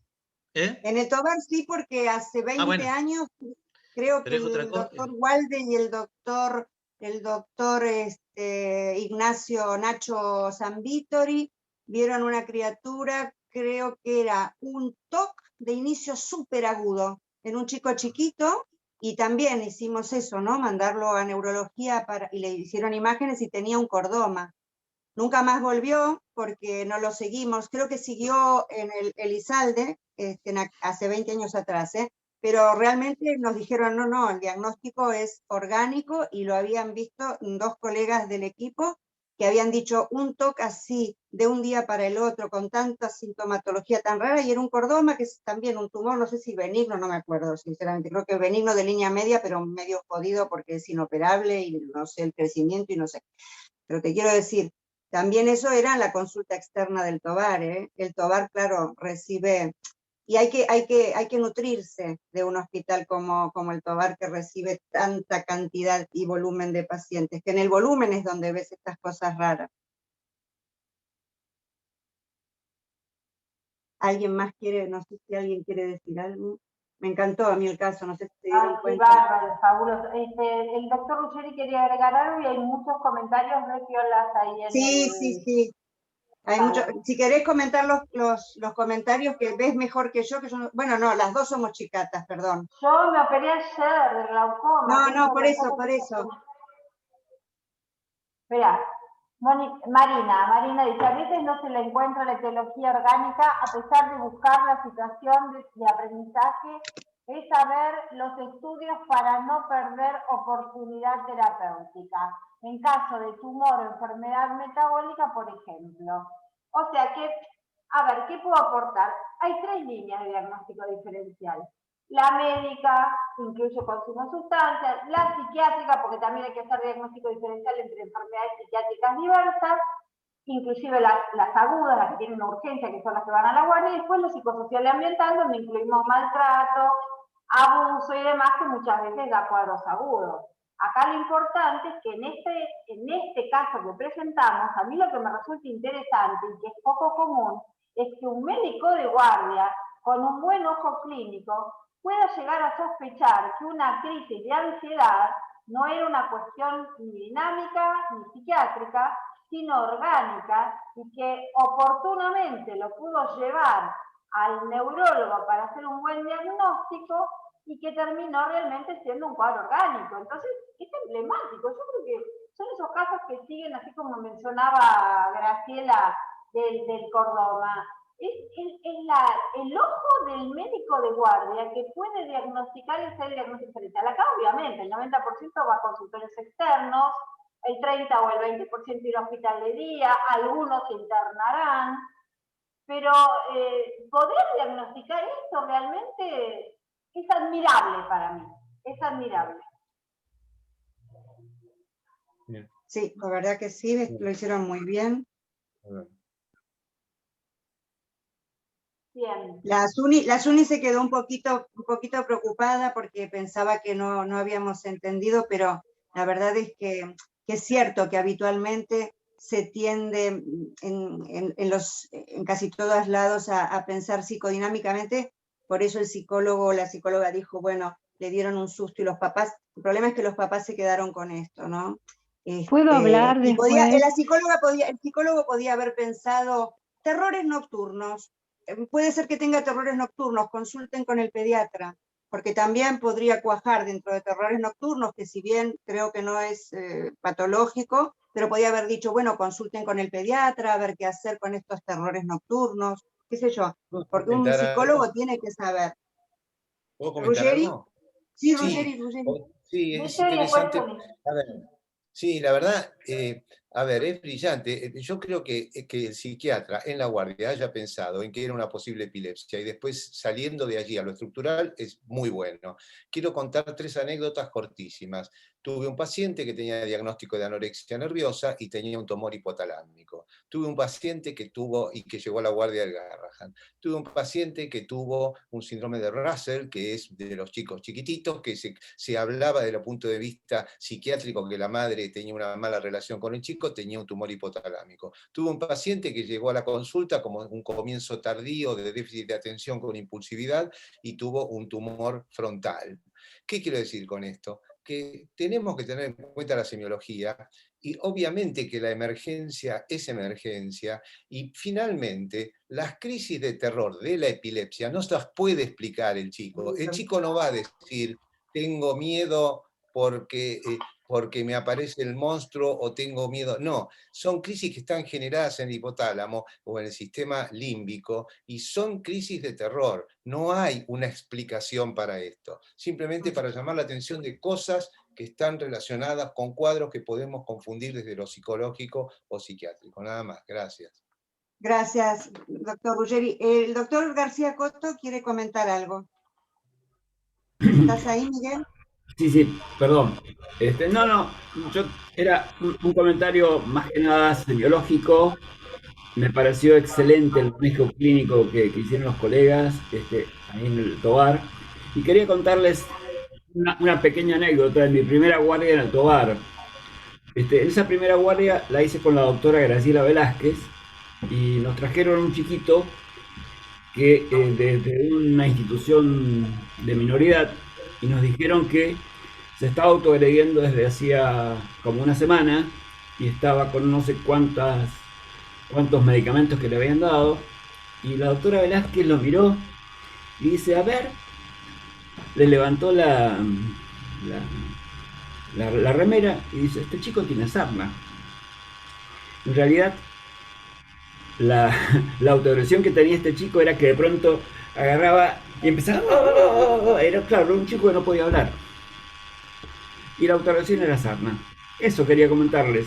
Brillante para mí el manejo clínico de ustedes, colegas. De vos, tuyo, Sebastián, de todo el equipo. Genial. Eso solamente. No, gracias, Miguel. Bueno, yo le agradezco muchísimo a la doctora Cordero por su capacidad y su formación. Yo sé que por ahí se hubiera podido preguntar algunas cosas como la enuresis, como qué hizo, en qué lo asustó, qué hubo, abuso, qué es lo que pasó. Uno hubiera derivado para un montón de lados. Pero también esta cosa de esta pseudoalucinación o alucinación es muy común, como dice la doctora Mecondina, que uno puede pensar en lo temporal y por algo hay que hacer una tomografía o una resonancia. O sea, yo creo que lo confirmó con el electroencefalograma. Pero me pareció muy, muy bueno. Les agradezco muchísimo. Sí, excelente presentación. ¿Alguien querrá comentar algo más? Sí, yo su. Dale, ¿Puedo? Suni. Sí, sí, claro Bueno, que no sí. me quiero ir sin sabor. No, me parece que no, porque me parece que no se entendió lo que yo quise transmitir.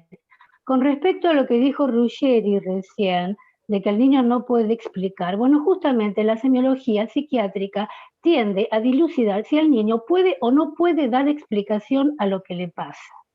Ese es un punto fundamental. A lo mejor como psiquiatra doy por sentado de que el otro tiene que saber cómo es un interrogatorio psiquiátrico, pero todo es importante porque uno digamos, tiene que llegar a un diagnóstico. Coincido con que uno tiene que ser operativo, rápido, hay que dilucidar, vuelvo a repetir, el síntoma y ver de qué se trata este síntoma y determinar si es psiquiátrico, si nos compete o no nos compete. Y para eso tenemos que desarrollar toda una anamnesis, ¿no? También lo que dice la mamá, lo que veo en el niño, lo que puede decir el niño de lo que le pasa, porque tiene 6 años y tiene lenguaje. Si el niño, yo le pregunto al niño, pero a vos qué sentís, y no me dice, y no sé, para mí es fundamental escribir en la historia clínica que el niño me dice que no sabe lo que le pasa. Y si me sale con otro repertorio, veré si ese repertorio que tiene el niño tiene algo que ver con el síntoma que me está diciendo la mamá. Sí, para mí es todo importante. Evidentemente, una primera consulta, yo también he hecho guardias, he sido la única psiquiatra durante mucho tiempo, he tenido que hacer adulto, anciano, niño, recién nacido, madre embarazada, es decir, la experiencia en el interior hace que uno aprenda a trabajar solo. Entonces, uno se hace a través de los porrazos y uno aprende mucho de los errores. Uno también ha cometido errores y por suerte uno ha tenido la posibilidad de corregirlo. Yo resumiría esto, que yo tengo una orientación psicoanalítica, pero tengo los pies sobre la tierra.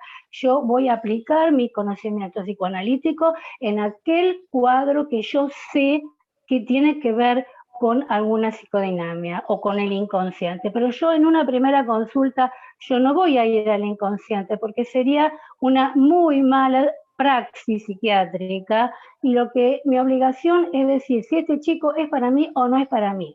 Eso me parece fundamental. Y yo también tengo anécdotas. Me acuerdo de una paciente que recibí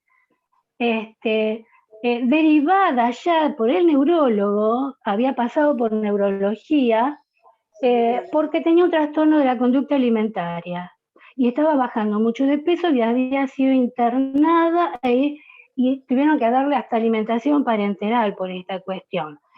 Cuando yo empiezo a ver a la niña, que ya era una adolescente, 17, estaba por cumplir 18 porque su sueño era estudiar medicina, empieza a quejarse de cefalea.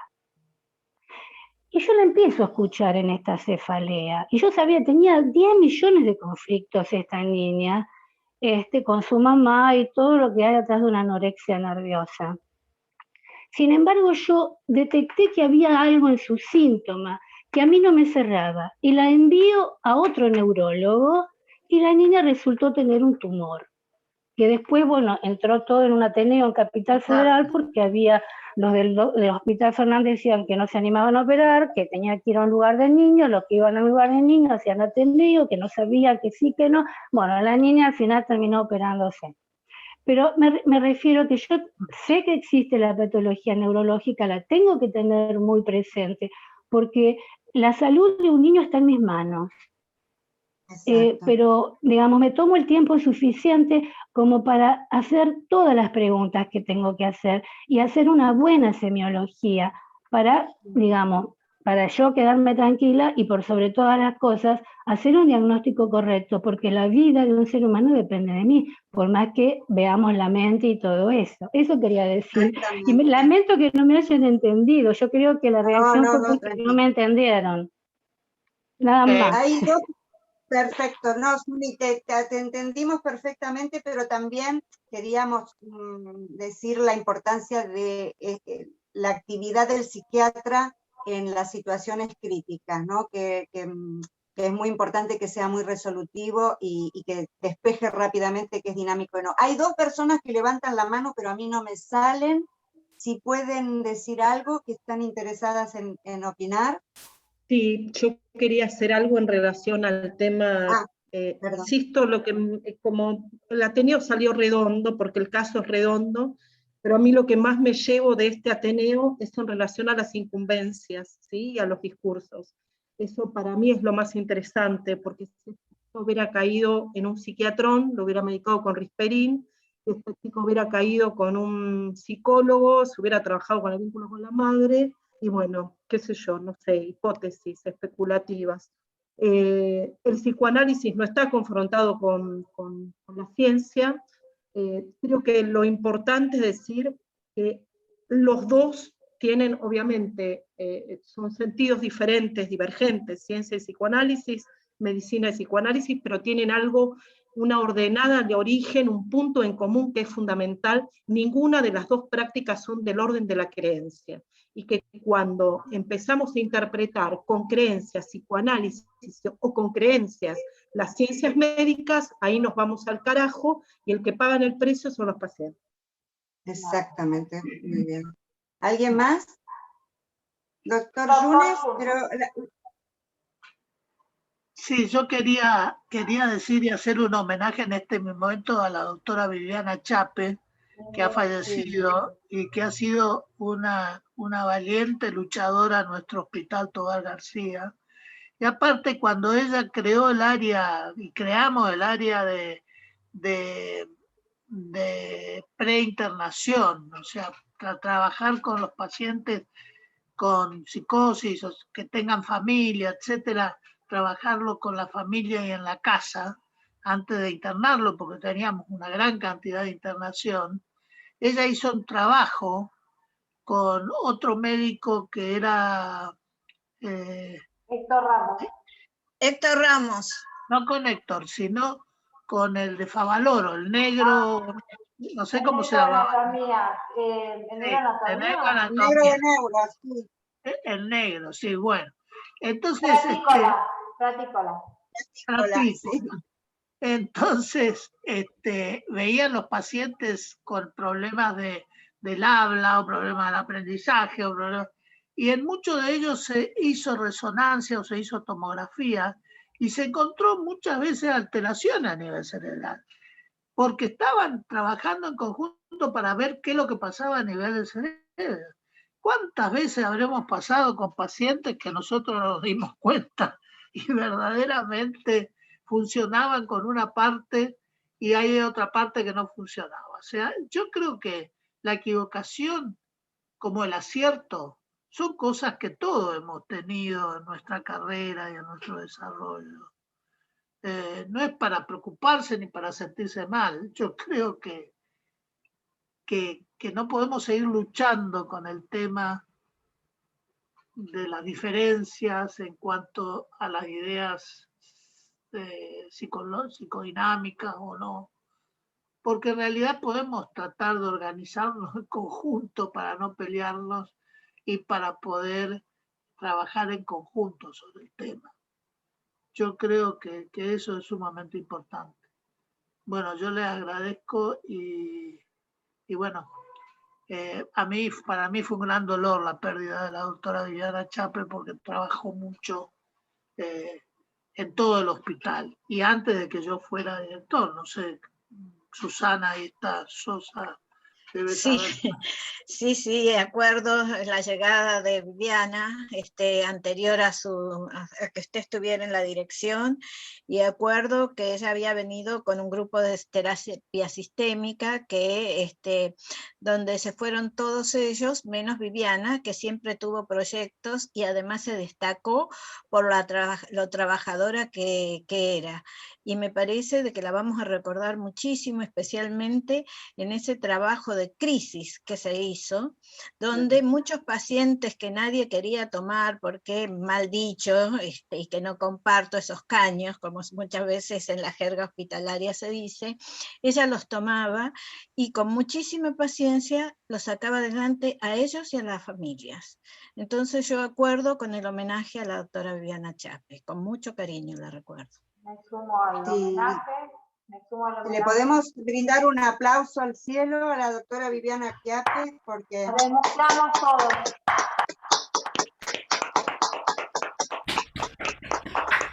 Creo que es un bonito cierre. Si Marcia o el doctor Yunes quieren comentar algo más.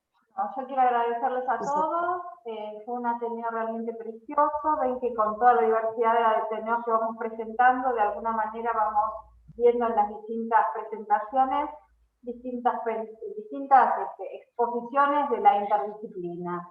Hoy se ha presentado un caso de emergencia donde se pudo hacer un excelente diagnóstico diferencial, donde resultó la interacción entre neurología y los cirujanos, neurocirujanos y psiquiatras y los psicólogos tuvieron en guardia un excelente diagnóstico. Quiero agradecer la excelente coordinación de la doctora Mouso, que además de vivir afuera, justamente está a cargo de emergentología en tantos años, por eso puedo hacer aportes tan específicos. A ustedes por estar. Bueno, Viviana, un beso al cielo, realmente que la quería tanto. Y bueno, nos vamos a ver la semana que viene. Vamos a presentar un caso totalmente distinto, no vamos a presentar un caso. Es la presentación de un médico psiquiatra que cuando se jubiló de médico forense, crea en su propia casa un hogar para alojar y asistir y atender a jóvenes con dificultades sociológicas, con lo cual somos coherentes con el criterio de la interdisciplina, de la cuestión de prevención, de la atención primaria, de la reinserción social, de las cuestiones sociales, porque la salud mental involucra a todos. Así que les agradezco mucho, nos vemos la semana que viene en nuestro encuentro número 26. Un beso a todos, gracias a todos los expositores, Fernanda, Gracielita, gracias. A todos. Gracias, Marcia. Gracias. Chao, Marcia. Gracias, Karina. chao, chao.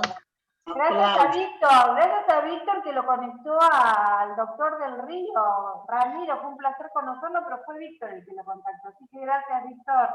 Se fue, pero para que lo escuche. Chao, hasta luego, nos vemos. Chao, chao. Hasta luego. Gracias, Vini. Muy bueno. Cariño para todos. ¿Será que le lleve? Muy bueno.